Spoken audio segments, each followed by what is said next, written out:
Hello!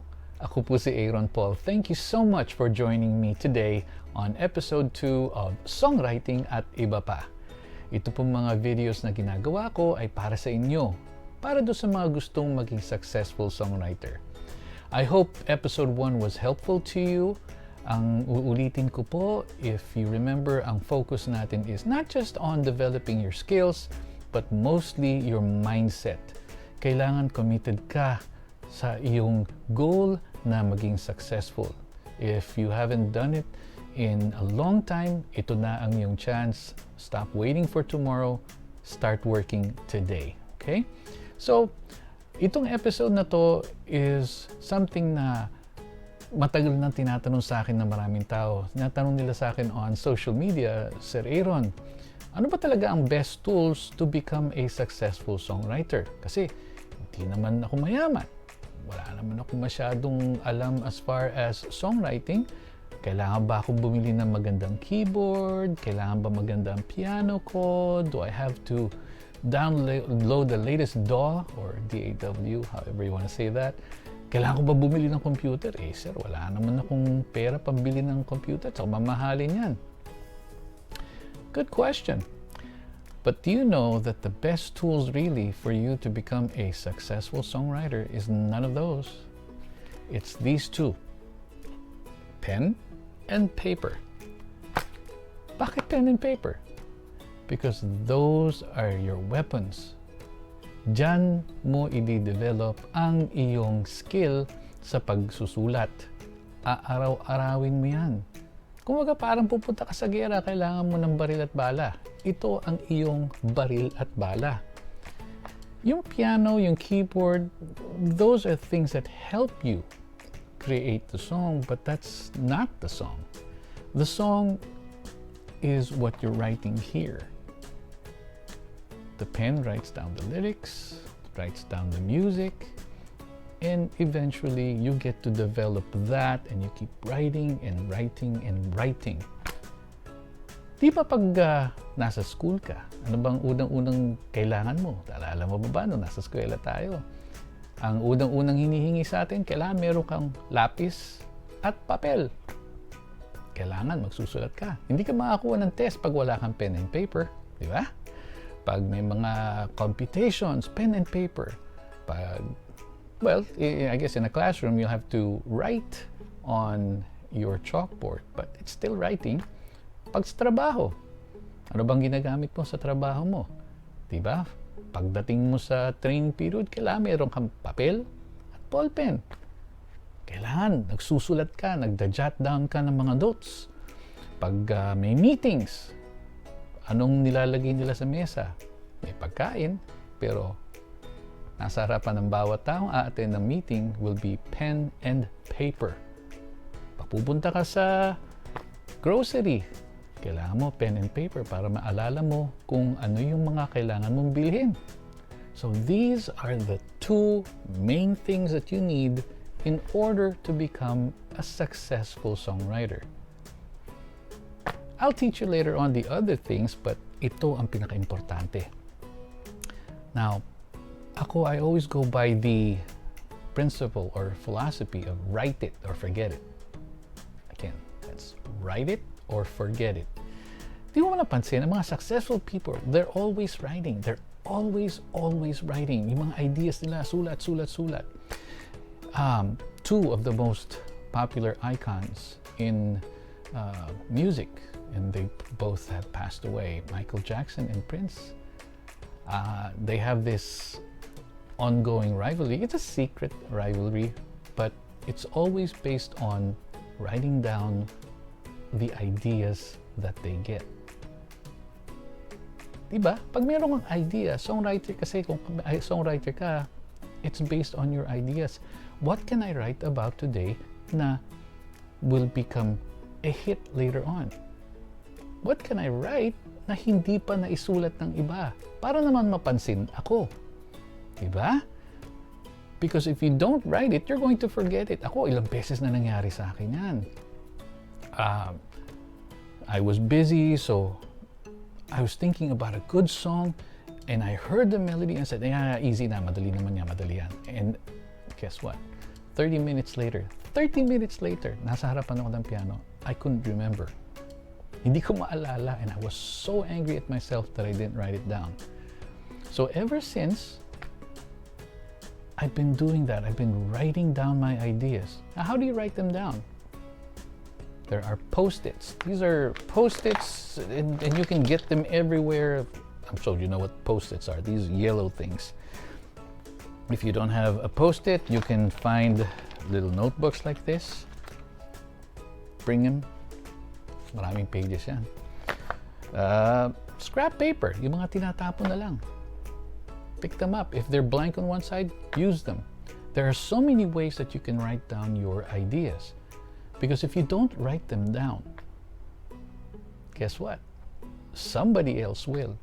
And it will be the worst feeling you can imagine when 1 month after you hear a song playing on the radio, composed or written by a friend of yours now, is also a songwriter, and it was your idea. Hindi mo na isulat, naunahan ka tuloy.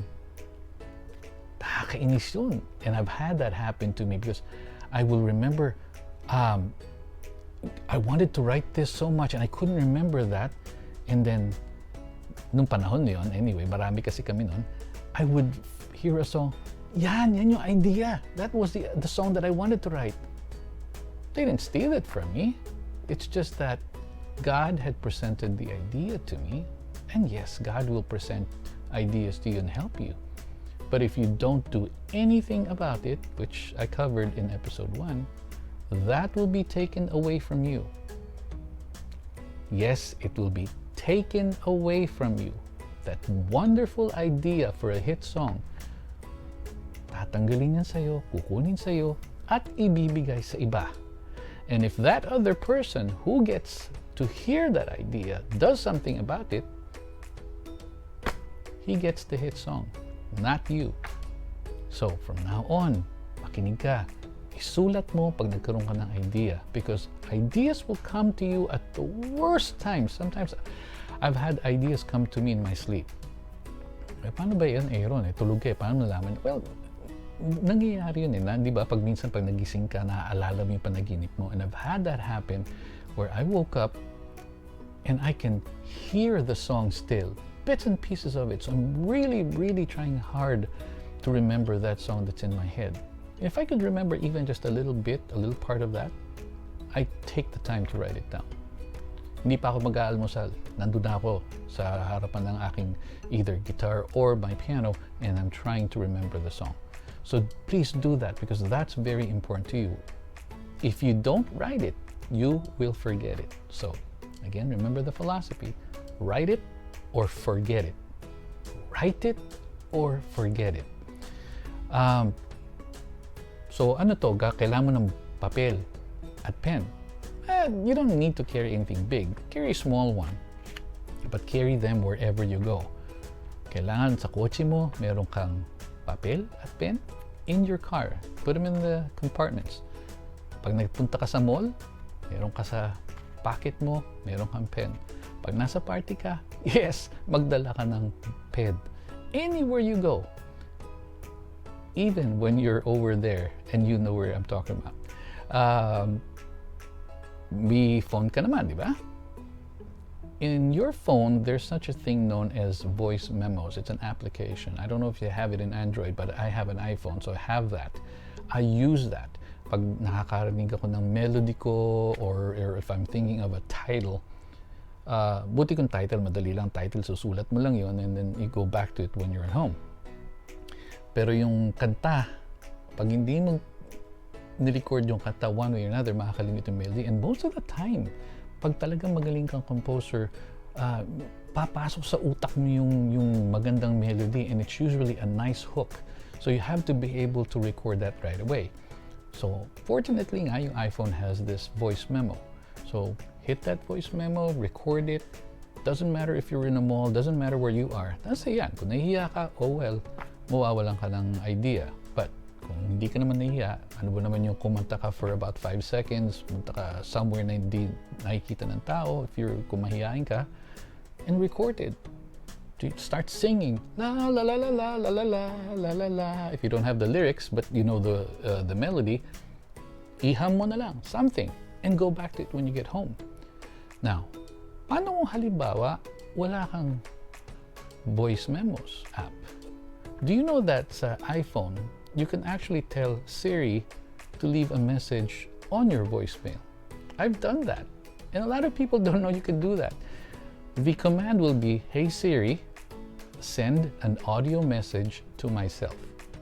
If you have an iPhone, I don't know how they do it in Android. I don't have an Android, but kung meron kang iPhone, the command is, hey Siri, send an audio message to myself. I do it anywhere. Minsan nga sa trabaho pa, makikita ko ng mga kaibigan ko eh. Kasi hindi ko pwede ilabas yung cellphone, but I have a phone. I'll call myself or my cell phone dun sa work phone ko and I start singing to it. Kung mahuli, mahuli. But that's important to me. I need to remember that message. I need to remember that melody because binigay sa akin ng Diyos yan. Magagamit ko yan. So nasa inyo yan. If you're serious about songwriting, do something about it. Find a way of saving that melody that God gave you, because that opportunity will be taken away from you if you don't take it. Okay? Write everything. Titles. My gosh, titles lalo na. Minsan pag nanonood ako ng TV or I talk to people, may maririnig ka eh. Verses, phrases, they'll say something to you na ngayon mo palang narinig. Listen to people. Pag nasa mall ka, let's say it's a fast food court, when you're bored, just listen to what people are saying.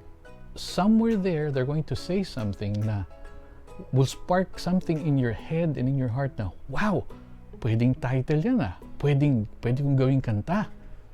Use those things. It's happening every day. And if you're not taking advantage of that, you're missing so much. That's what I do all the time.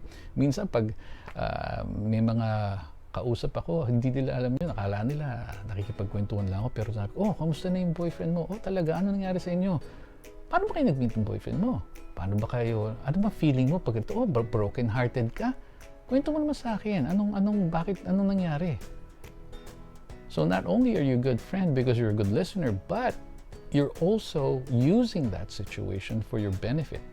Ginagamit mo yung words na sinasabi nila and you help yourself by writing down the things that you hear, so nade-develop mo yung writing skills mo. Pay attention to what they're saying. You're going to hear something that you haven't heard before. Ba't ka na-inlove sa kanya? Ano bang ginawa niya? Ba't ka na-inlove? Ba't ka niya nasaktan? Anong feeling mo pag nasasaktan ka? Those things, ask them questions. Pero huwag namang masyadong vulgar na hindi ka naman talaga interesado, but you're actually listening and trying to get the story out, so that you also will develop a way na, ganito pala. This is how they say it. This is how they feel it. So, write down anything, because inspiration is everywhere. Believe me, God will always be there for you if you are searching for something to help you. Diba naalala nyo, sabi ko, last time, parati magdadasal, Lord, binigyan niyo ako ng talent. Gusto kong gamitin yung talent na to. Please help me. Do that every day. Ask for the guidance and then do it. Pointless yung sasabihin mo sa akin na, okay, I want to be a successful songwriter but you're not doing anything. I'm trying to get to those people na talagang mayroong dream, mayroon silang pangarap na maging sikat na songwriter one of these days. I'm hoping you will become the best. But let's take it one step at a time. Baby steps. Start writing your ideas every day. Wherever you go, take a pen and paper. Wherever you go. Doesn't have to be big. Diyos ko naman, ganun kalaki ba to? Kasyang-kasya kahit saan yan. If you don't have a pen and paper, make sure your phone is on full charge and that you have downloaded the Voice Memos app so that you can record your ideas. Isulat nyo yung mga title, mga expressions, mga phrases na rinig nyo. Tell you something, yung kapag tumibok ang puso, that was one of my luckiest days kasi I was looking for a way to be able to express feelings. And in my head, I heard it and I wrote it down. If I hadn't written down that lyric for the refrain. Can you imagine? Ibang tao na siguro may-ari niyan. I've never heard any other song that says that kapag tumibok ang puso, wala ka nang magagawa kundi sundin ito. And I thought that was good enough. And then, inspired pa rin ako, and it was followed by, kapag tumibok ang puso, siguradong huli ka. Siguradong huli ka. Imagine if I didn't write it down. So, keep writing. Look at your lyrics every day. Keep writing beautiful melodies. Make sure that you're practicing every day. Ano pa man yung isang oras sa isang araw? And eventually, next month, tinan mo, iba na ang mga klase ng mga kantang ginagawa mo. Only because you listen to me instead of just waiting around for success to happen. It's not gonna happen on its own. Ikaw ang gagawa ng sarili mong destiny. Okay? Now, next time, I'll talk to you about how to get inspiration. When you have writer's block, there's so many ways, but I'll talk to you about that later on. And I always like to end this with a Bible verse. Today, I'm going to talk to you about Matthew, chapter 24, verse 44. Ano ba kinalaman yan dito sa pinag-usapan natin? This is all about getting ready and making sure you're prepared for writing your songs and not forgetting. If you read the Bible verse, Matthew 24:44, it says, "You must be ready, for the Son of Man is coming at an hour you do not expect." Darating ang Diyos sa isang oras na hindi mo ini-expect. What does that have to do with this? Well, kung nagpa-practice ka, kung talagang ginagawan mo ng paraan para mapabuti mo ang binigay sa iyong talent ng Panginoon, one day the opportunity for you to become successful will open itself. You'll probably meet somebody na naghahanap ng magandang kanta, whatever. I mean, there's so many opportunities that will open, but because you're ready, malamang yung kanta mo makuha. And that could change your life forever. From being a nobody, all of a sudden, kilala ka na. That happened to me with one song. Nandito ako. Changed everything. After that, so many other songs followed. But because I was ready, I had practiced before that. I kept writing and writing and writing and writing. And you're not going to get a hit song right away. It's going to take several tries before you get to that one hit song. But if you pray to the Lord like I've been asking you to, He will answer your prayer one day. He will provide you with that opportunity. And when that opportunity comes, kailangan handa ka. Now that is my interpretation of that Bible verse as far as songwriting is concerned. But it also applies to your spirit. One day, we will all pass away. When the good Lord comes, handa ka na ba? Mabuti ka bang tao? Mga kasalanan mo ba, binago mo na? Darating at darating yan. You have to be ready when the good Lord comes. So, please follow your dreams. Be a good person. Make sure you pray to God, you read the Bible, and you always accept Jesus as your Lord and Savior. I hope I've helped you today. Sana po may naitulong ako sa inyo. Sana po magamit ninyo sa pagsusulat ng kanta. And if I have, please let me know. I always want to listen to new songwriters. Kasi dumaan din ako dyan eh. There was a time baguhan lang ako. And it was so hard because I had to look for help by myself. So take advantage of this. I'm trying to give to you all these things that I know para makatulong naman na makarating ka sa iyong goal mas mabilis. Okay? Good luck. Make sure you tell your friends about this channel. Subscribe, follow, click on the notification, whatever that needs to be done. But I hope to see you again for episode 3 of Songwriting at Iba Pa. I love you. Bye-bye.